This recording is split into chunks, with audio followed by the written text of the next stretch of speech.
You won't believe the monstrous experiments done by Unit 731. I was researching Japanese war crimes when I stumbled upon something that made my blood run cold. Everyone knows that Japan's Unit 731 performed horrible human experiments, but no one realizes the extent of their work. After discovering a secret report, I uncovered 3 pieces of evidence that point to the Japanese still covering up the truth about Unit 731.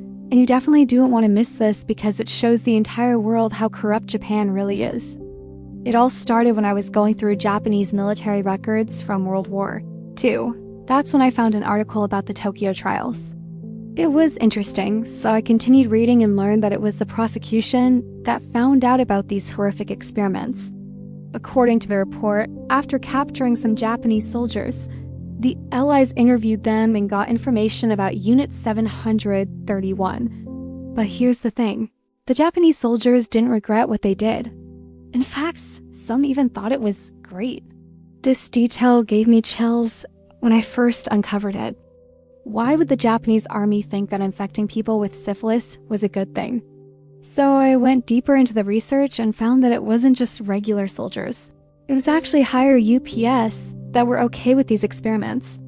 I am looking at a list of the most important members of Unit 731, and if this is real, it's very bad news for Japan. But what I discovered next changed everything. Here's the thing. The leader of Unit 731, Shiroshi, was given immunity by the US government in exchange for information about their biological weapons program. But what does that mean exactly? Well, this document gives us an idea.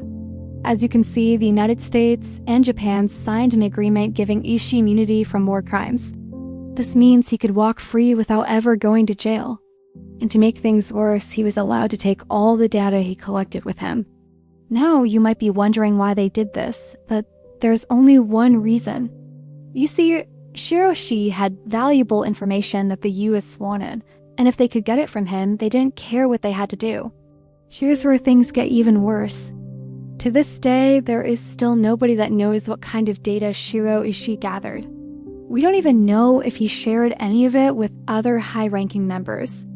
It could be that they all have copies of their work, and that's why they are worried about getting caught. If you think this is insane, wait until you hear what they did to their victims. After doing some digging, I found out that Shiro Ishii was born in 1892. That means he is over 100 years old and likely already dead. But that doesn't mean we can't hold him accountable for his actions. I found a document that lists all the crimes committed by Unit 731, and it's extremely detailed. Just look at this. They conducted vivisections without anesthesia. They infected people with various diseases, and they even castrated men and women. This is truly horrible, and it gets worse. It says here that the Japanese army did horrible things to their prisoners, including live dismemberment. This is not something I expected to find in a history book, but it's proof that Japan needs to be held accountable for what they did. Now I want you to take a close look at this picture because it shows something very important. All of the reports about Unit 731 were kept under wraps until the 1990s.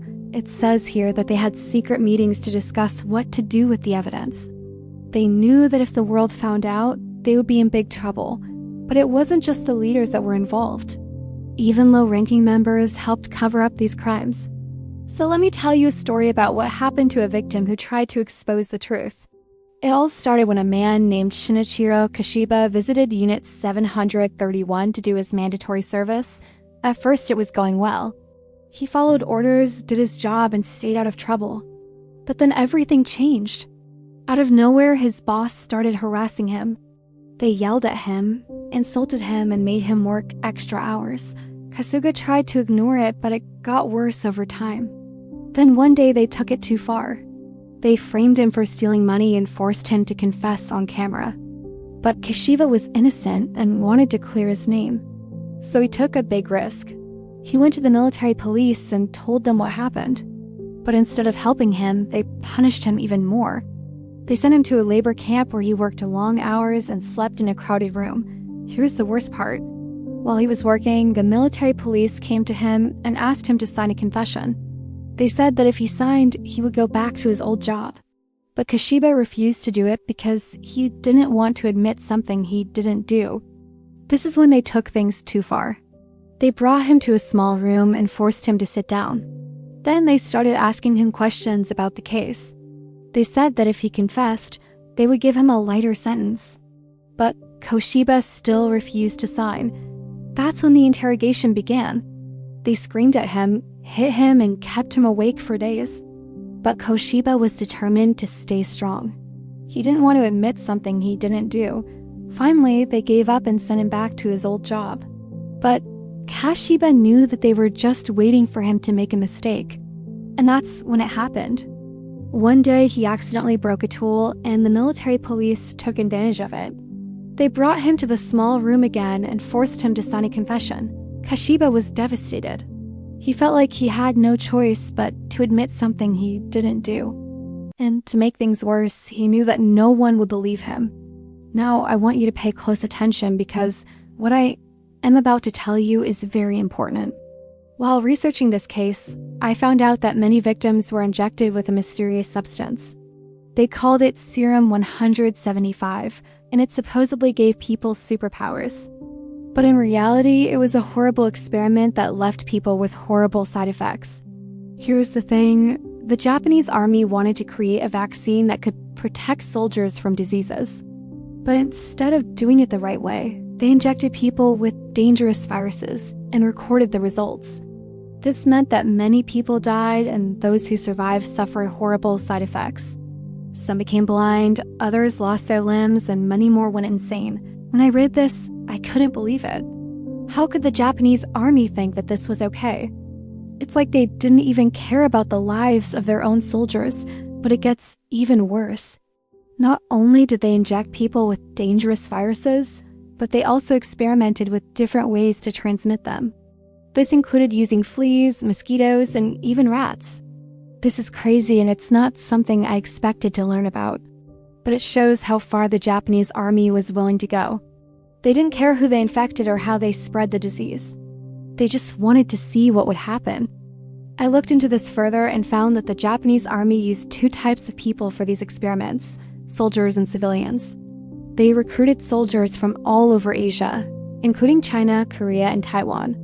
But they also targeted civilians, especially those who were considered undesirable.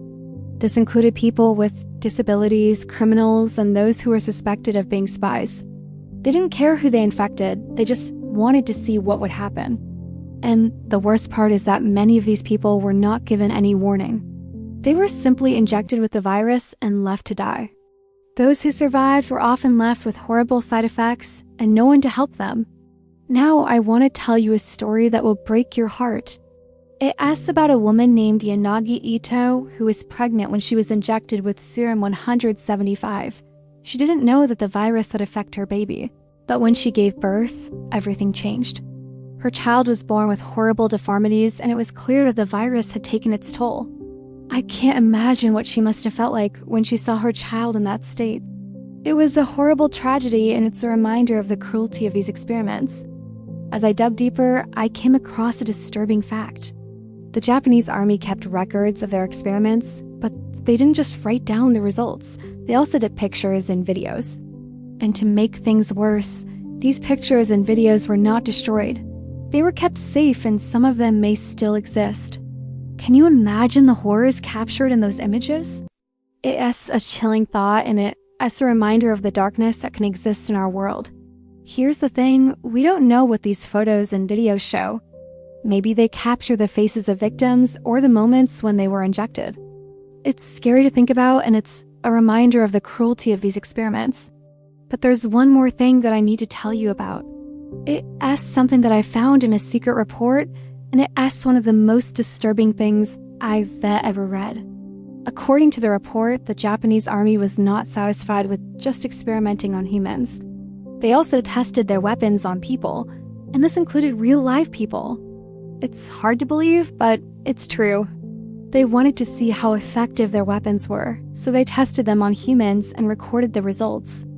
This is not something I expected to find in a history book, but it's proof that the Japanese army did not care about human life. They were willing to sacrifice anyone to improve their weapons, and as a reminder of the horrors of war. You won't believe what the investigators found. While I was researching, I discovered that the Japanese kept evidence of their experiments hidden for decades. They used secret codes and hidden documents to make sure that no one would find out. But their efforts were in vain because I uncovered the truth behind Unit 731, and it's not something that I will ever forget.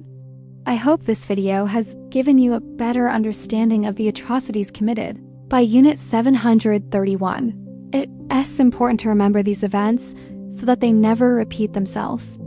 Thank you for watching, and please share this video with your friends and family.